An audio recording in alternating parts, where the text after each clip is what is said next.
Hello అండి. అందరూ ఎలా ఉన్నారు? నేనైతే చాలా బాగున్నాను. మీరు కూడా అందరూ బాగున్నారు కదా! బాగున్నారని అనుకుంటున్నాను. బాగుండాలని మనస్ఫూర్తిగా కోరుకుంటాను. Welcome to my channel KBT life style vlogs. నేను మీ భారతిని. ఈరోజు వీడియోలో ఈ వీడియో సండే రోజు తీసిన వీడియో అండి. సండే స్పెషల్గా ఏం చేసుకున్నానో, ఇంకా సండే రోజు నా డే మొత్తం ఎలా గడిచిందో ఈ వీడియోలో చూపిస్తున్నాను.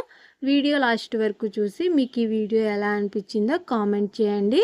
వీడియో నచ్చితే లైక్ చేయండి. నా ఛానల్ ఫస్ట్ టైం చూస్తున్నట్టయితే ప్లీజ్ సబ్స్క్రైబ్ చేసుకొని సపోర్ట్ చేయండి.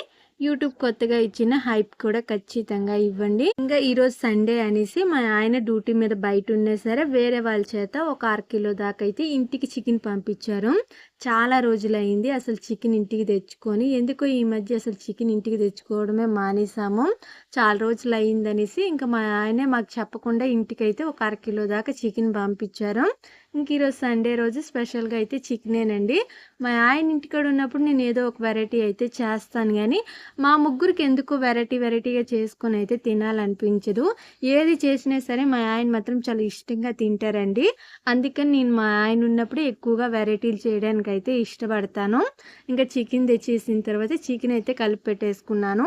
ఉప్పు, కారం, పసుపు, ఇంకా ఉల్లిపాయ, టమాటా అన్నీ వేసేసి కలిపేసి ఒక గంట సేపు అయితే పక్కన పెట్టుకున్నాను. ఆ గంటలోపు ఇంట్లో కొన్ని పనులు ఉంటే అవన్నీ కంప్లీట్ చేసేసుకున్నాను. దాని తర్వాత కూర అయితే చేస్తున్నాను. కూర ఈరోజు మట్టి పాత్రలోనే చేస్తున్నాను. ఫస్ట్ టైం చికెన్ మట్టి పాత్రలో చేయడము ఎలా వస్తుందో, టేస్ట్ ఎలా ఉంటుందో అనేసి ట్రై చేస్తున్నాను. ఇంకా ఫస్ట్ అయితే పొయ్యి మీద మట్టి పాత్ర పెట్టేసుకొని పాత్ర కొద్దిగా వేడైనప్పుడే ఆయిల్ అయితే వేసేసాను. పాత్ర బాగా వేడైన తర్వాత ఆయిల్ వేస్తే ఖచ్చితంగా పేలిపోతుందండి. అందుకని పాత్ర వేడవ్వక ముందే ఆయిల్ వేసేయాలి. ఇంకా ఆయిల్ వేసిన తర్వాత కొద్దిగా జీలకర్ర వేసి ఒక 2 పచ్చిమిరపకాయలు సన్నగా కట్ చేసి వేసుకున్నాను. కొద్దిగా కరివేపాకు, సన్నగా కట్ చేసుకున్న ఉల్లిపాయ వేసేసుకొని ఉల్లిపాయ బాగా కలర్ మారేంత వరకు వేగించుకున్న తర్వాత చికెన్ కర్రీ కాబట్టి అల్లం తెల్లుల్లి పేస్ట్ కూడా దంచుకొని అయితే వేసేసుకున్నాను. ఫ్రెష్గానే అప్పటికప్పుడు చేసుకున్నానండి అల్లం తెల్లుల్లి పేస్ట్.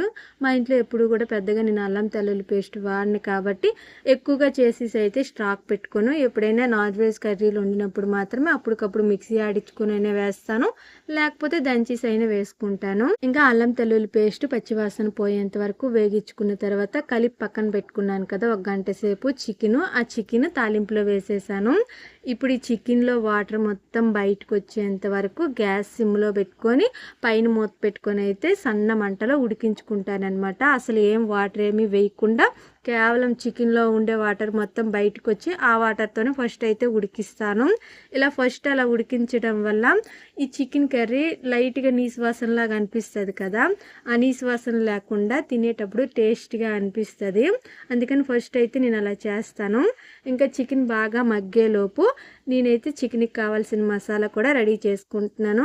ఫస్ట్ అయితే పొయ్యి మీద బాండలు పెట్టుకొని బాండల్లో ఒక 2 టేబుల్ స్పూన్ దాకా ధనియాలు వేసి ఒక చిన్న చెక్క 4 దాకా మొగ్గలు వేసాను.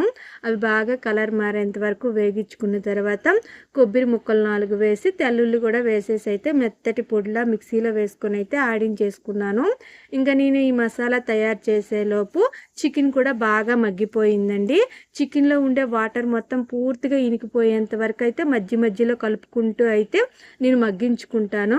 అదిగాక నేను మట్టి పాత్రలో చేస్తున్నాను కదా, ఈ మట్టి పాత్రలో చాలా తొందరగా అడుగు అంటేస్తుంది. అందుకని మధ్యలో చాలాసార్లు తీసే కలుపుకున్నానండి. ఈ మట్టి పాత్రలో చికెన్ కర్రీ చేయడం వల్ల కూర అయితే మంచి టేస్ట్ వచ్చింది. ఎలా వస్తుందో అనుకున్నాను, ఫస్ట్ టైం చేశాను కదా. ఇంకా చికెన్లో ఉండే వాటర్ మొత్తం ఇనికిపోయేంత వరకు బాగా మగ్గించుకున్న తర్వాత నేను తయారు చేసుకున్న మసాలా పొడి కూడా వేసేసుకుంటున్నాను. నేను ఎప్పుడు చికెన్ కర్రీ చేసినా సరే ఇంట్లో తయారు చేసిన మసాలాయే వేస్తానండి. మా ఇంట్లో బయట కొనుక్కొని తీసుకొచ్చిన మసాలా వేస్తే తినడానికి కూర ఇష్టపడరు. అందుకని ఇంట్లో తయారు చేసేసే మసాలా వేస్తాను. నాకు కూడా ఇంట్లో తయారు చేసిన మసాలా వేసుకొని కూర చేస్తేనే ఇష్టం అండి, బయట తెచ్చిన మసాలా కాడికి. ఇంకా మసాలా వేసేసిన తర్వాత కూర బాగా కలిపేసుకొని దాని తర్వాత అయితే వాటర్ వేసుకున్నాను. కొద్దిగా ఎక్కువ వాటరే వేసుకొని కూర బాగా ఉడికేంత వరకు అయితే ఉడికించుకోవాలి. మూత పెట్టేసి కూర బాగా దగ్గర అయ్యేంత వరకు ఉడికించుకుంటే అంతేనండి, కూర రెడీ అయిపోతుంది. ఇంకా కూర ఒక పక్క పెట్టేశాను కదా, ఇంకో పక్క అయితే రసం కూడా రెడీ చేసుకుంటున్నాను. నేను ఎప్పుడు నాన్ వెజ్ కర్రీలు వండినా సరే ఖచ్చితంగా ఇంట్లో అయితే రసం పెడతాను. మా ఇంట్లో రెగ్యులర్గా రసం అయితే ఉండదు, కానీ నాన్ వెజ్ ఉన్నప్పుడు మాత్రం రసం పెట్టుకుంటాం అనమాట. ఇప్పుడు నేను రసం ఏ పద్ధతిలో చేసుకుంటానో చూపిస్తాను. మా నెల్లూరు సైడ్ చేసుకునే రసం మాత్రం తినడానికి టేస్ట్ బాగుంటాయండి. అంటే అన్నంలో మనము మజ్జిగ వేసుకుని ఎలా తింటామో అలా రసం కూడా వేసుకొని తింటారనమాట. అంత టేస్టీగా బాగుంటాయి. ఇంకా నేను రసం అయితే ఫస్ట్ చింతపండు నానబెట్టేసుకొని 1 గంట సేపు పక్కన పెట్టుకున్నాను. దాని తర్వాత చింతపండులో ఉండే రసం అంతా తీసేసి పిప్పు అయితే పక్కన వేసేసి పులుపుకి తగ్గట్టుగా నీరు కలుపుకున్నాను. దాని తర్వాత ఇంట్లో నిమ్మకాయలు ఉన్నాయనేసి ఒక 2 నిమ్మకాయలు అయితే పిండుకుంటున్నాను రసంలో. నిమ్మకాయ వేసుకొని కూడా రసం చేసుకుంటే చాలా బాగుంటాయి. చాలా మందికి ఇష్టపడతారనమాట. నాకైతే చాలా ఇష్టము రసంలో నిమ్మకాయ వేసుకొని రసం చేయడం అంటే. కొంతమంది నిమ్మకాయ రసం కూడా పెడతారు. అయితే నేను ఇక్కడ చింతపండు పులుసు ఎక్కువ వేసి నిమ్మకాయ పులుసు కొద్ది తక్కువ వేస్తున్నాను కదా. మామూలుగా నిమ్మకాయ రసానికి అయితే నిమ్మకాయ పులుసు ఎక్కువ వేసి చింతపండు రసం మాత్రం కొద్దిగా వేస్తారనమాట. అలా అయితే నిమ్మకాయ రసం చేస్తారు, అవి కూడా బాగుంటాయి. కానీ నేను మాత్రం నార్మల్ రసం చేసినప్పుడు నిమ్మకాయ అయితే వేస్తాను. ఇంకా రసానికి నిమ్మకాయ వేసుకొని కలుపుకున్న తర్వాత టేస్ట్కి తగ్గట్టుగా సాల్ట్ కూడా వేసేసాను. ఇప్పుడు రసంలోకి రసం పొడి అయితే తయారు చేసుకుంటున్నాను. రసం పొడికి అయితే ఒక 2 టేబుల్ స్పూన్ దాకా ఫస్ట్ కందిపప్పు వేసుకున్నాను. దాని తర్వాత 1 టేబుల్ స్పూన్ దాకా ధనియాలు వేసుకొని ఇవి బాగా కలర్ మారేంత వరకు అయితే వేగించుకుంటున్నాను. దాని తర్వాత ఒక 6 టేబుల్ స్పూన్ దాకా కొద్దిగా జీలకర్ర, కొద్దిగా మిరియాలు వేసుకొని ఇవి కూడా దోరగా వేగించుకోవాలి. ఎక్కువ వేగాల్సిన అవసరం లేదు. ఇంకా గ్యాస్ ఆపేస్తాము అన్న టైంలోనే ఒక 3 ఎండుమిరపకాయలు, కొద్దిగా తెల్లుల్లి వేసేసుకొని కలిపేసుకొని అయితే దించేసుకున్నాను. ఎండుమిరపకాయలు వేగాల్సిన అవసరం లేదు. దాని తర్వాత మిక్సీలో వేసేసి మెత్తటి పొడిలా అయితే మిక్సీ ఆడిచ్చేసాను. ఈ రసం పొడికి మేమైతే కందిపప్పు వేసి వేగించుకున్నాం కదా, కొంతమంది అయితే ఈ కందిపప్పు ప్లేస్లో శనగపప్పు వేసి అయితే వేగిస్తారు రసం పొడికి. మా ఊరు సైడ్ మాత్రం ఇలానే చేస్తారండి. నాకైతే మా అత్త రసం పెట్టుకునేది ఇలానే నేర్పించింది. ఒక్కొక్కరు ఒక్కొక్క పద్ధతిలో చేసుకుంటారు ఈ రసం పొడి కూడా. ఇంక ఇప్పుడైతే రసం తాలింపు పెట్టుకుంటున్నాను. తాలింపుకి అయితే పొయ్యి మీద దబర పెట్టుకొని ఆయిల్ వేసుకున్న తర్వాత తెల్లుల్లి, ఆవాలు, జీలకర్ర, కరివేపాకు, ఎండుమిర్చి అయితే వేసుకొని తాలింపు పెట్టుకుంటాను. తెల్లుల్లి అయితే నేను ఎప్పుడైనా సరే చిన్న చిన్న ముక్కలుగా కట్ చేసి వేసుకుంటానండి. రసం వరకు అయితే కట్ చేసి వేసుకుంటేనే టేస్ట్ బాగుంటుంది దంచి వేసుకునే కాడికి, అందుకని నేను కట్ చేసి వేసుకుంటాను. ఇంకా తాలింపు బాగా వేగిన తర్వాత కలిపి పెట్టుకున్న రసం తాలింపులో వేసేసి ఇప్పుడైతే మళ్ళీ పులుపు చూసుకొని, పులుపు కొద్దిగా ఎక్కువగా ఉందంటే ఇప్పుడే నీరు కలిపేసుకోవాలన్నమాట. నాకు పులుపు కొద్దిగా ఎక్కువగా ఉందని మళ్ళీ కొద్దిగా వాటర్ అయితే వేసాను. ఇంకా పులుపు ఉప్పు కరెక్ట్గా సరిపోయిన తర్వాత తాలింపులో ఎండుమిరపకాయలు వేసాను కదా, అవి చేయితో అయితే నలుపుకుంటున్నాను. మేము కారం పొడి వేయము రసంలోన, ఇలా ఎండుమిరపకాయ వేసేసి చేయితో నలుపుకుంటాం అనమాట. ఇంకా రసంలో అన్నీ సరిపోయిన తర్వాత మూత పెట్టేసి అయితే రసం కొద్దిగా వేడయ్యేంత వరకు, పైకి బుడగలు వచ్చేంత వరకు అయితే వేడి చేసుకుంటాము. తెరుగులు కాగనీయమనమాట రసము. తెరుగులు కాగితే మాత్రం రసం అస్సలు బాగుండదు. ఇంకా కూర కూడా బాగా దగ్గరగా ఉడికిపోయిందండి. చూడండి కూర అయితే చాలా బాగా వచ్చింది, టేస్ట్ బాగుంది. మట్టి కుండలో చేయడం వల్ల కూర టేస్ట్ ఇంకా బాగుంది. చూడండి ఎంత బాగుందో కలర్ఫుల్గా. నాకైతే ఇప్పుడు మళ్ళీ నోట్లో నీరు ఊరుతున్నాయి. కూర అయితే బాగుంది కానీ కొద్ది కూర అనమాట. ఇంకా రసం చూడండి పైకి బుడగలు వచ్చాయి చూసారా, ఇలా బుడగలు వచ్చేంత వరకు మాత్రమే రసం అయితే మేము కాగనిస్తాము. తెరులు కాగింది అనుకోండి చాలా చప్పగా అయిపోతుంది, అందుకని అస్సలు తెరుగు కాగనీయము. ఇలా వచ్చిన తర్వాత గ్యాస్ ఆపేసి మూత పెట్టేసి మళ్ళీ మనం అన్నం వేసుకున్నప్పుడు రసం వేసుకొని అయితే తినేస్తాము. ఇంకా వంట వరకు అయితే కంప్లీట్ అయిపోయింది. దాని తర్వాత అయితే గిన్నెలన్నీ బయట వేసుకొని అయితే గిన్నెలు తోముకుంటున్నాను. ఈరోజు అయితే నేను తెల్లవారి నుండి రొటీన్ అయితే ఏం చూపించలేదండి. మధ్యాహ్నం నుండి ఇంట్లో పనులన్నీ అదే వంట ఇవన్నీ అలా చేసుకుంటున్నాను, అప్పుడు నుండే చూపిస్తున్నాను. ఎందుకంటే ప్రతిరోజు కూడా మార్నింగ్ రొటీనే చూపిస్తున్నాను కదా, అందుకని ఈరోజు మధ్యాహ్నం వంట చేసుకున్నుండి అయితే చూపించాను.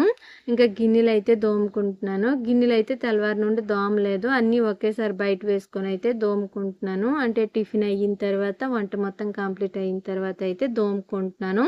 నేను ఈ గిన్నెలు దోముకునేటప్పటికి టైం అయితే 12, 12:30 ఈ టైం అయితే అయిపోయింది.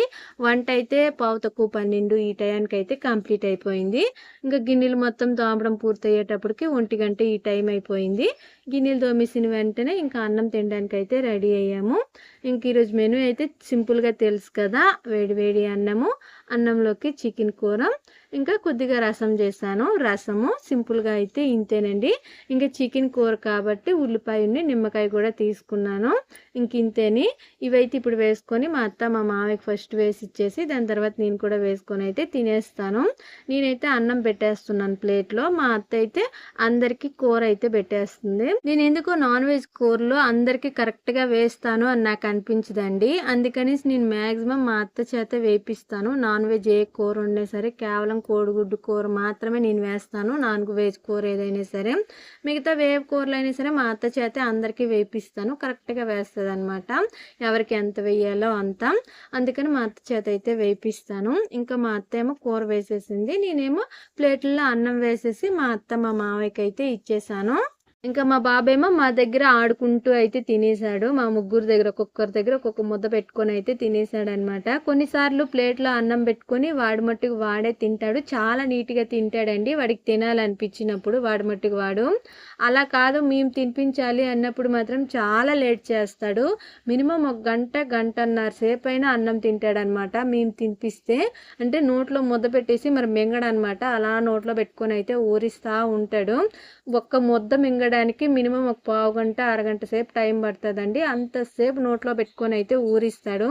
నేను మా బాబుకి అన్నం తినిపిస్తే మాత్రం వాడికి కొద్ది తొందరగానే ముద్ద మింగడానికి కర్రతో ఒక్కొక్కటి వేస్తూ ఉంటానన్నమాట పెర్ర మీద. అదే వాళ్ళ తాతని వాళ్ళ నానమ్మ తినిపించారనుకోండి వాళ్ళకి కొద్దిగా ఓపిక ఎక్కువ. వీడు మింగకపోయినా సరే వాడు వెనక తిరగతా అయితే తినిపిస్తారు. వాడు కూడా కొద్దిగా అల్లరి చేసుకొని మింగడనమాట. వాళ్ళు తినిపిస్తే మాత్రం చాలా లేట్గా తింటాడు. నేను తినిపిస్తే వాడికి తినాలనిపించకపోయినా ముద్ద మింగాలనిపించకపోయినా సరే కొడతానని భయంతో అయితే కొద్దిగా తొందరగా మింగుతాడనమాట.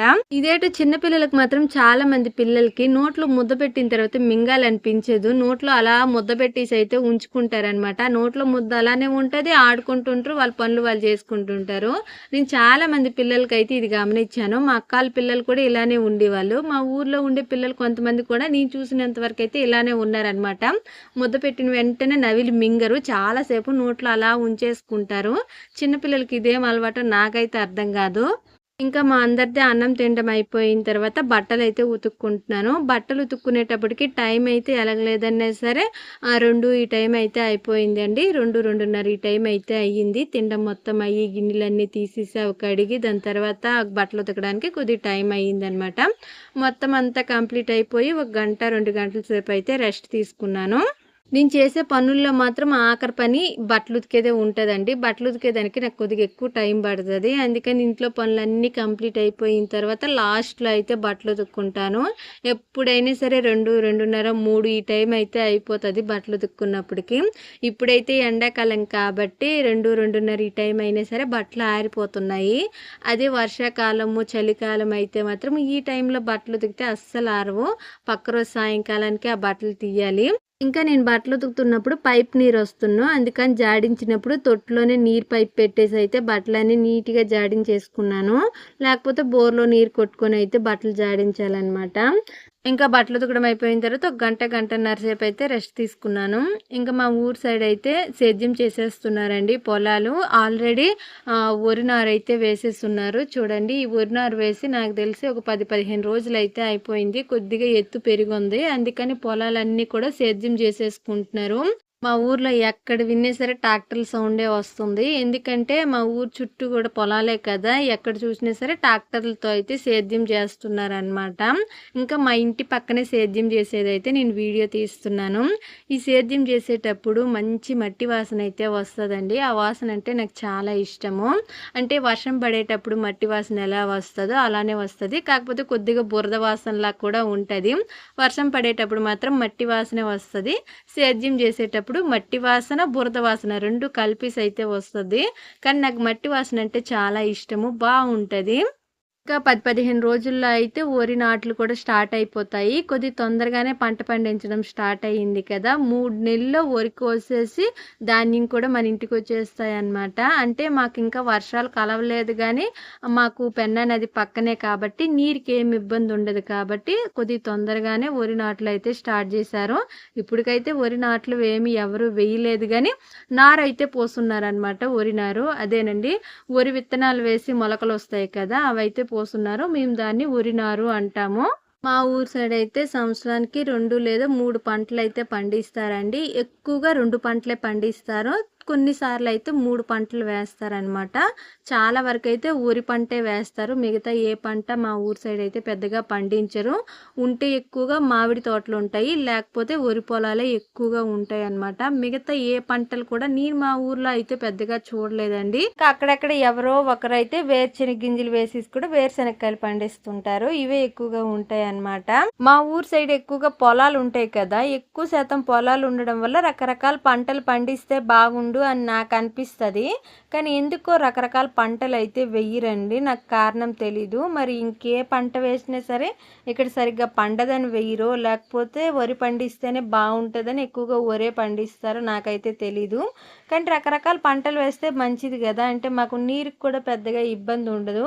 ప్రతి ఒక్కరు కూడా ఎవరి పొలాల్లో వాళ్ళైతే మోటార్ బిగించుకొని ఉంటారండి. నీరుకి ఇబ్బంది లేకుండా ప్రతి ఒక్కరి పొలంలో అయితే మోటార్ మ్యాక్సిమం ఉంటుంది. అందువల్ల నీరుకి పెద్దగా ఇబ్బంది ఉండదు కాబట్టి ఇంకా కొన్ని పంటలు వేస్తే బాగుండు అని నాకైతే అనిపిస్తుంది.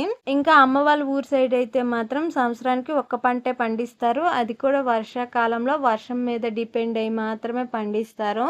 అమ్మ వాళ్ళ ఊరు సైడ్ నీరుకి కొద్దిగా ఇబ్బందిగానే ఉంటుందండి. తాగడానికి నీరు దొరకడం కూడా కొద్దిగా కష్టంగా ఉంటుంది.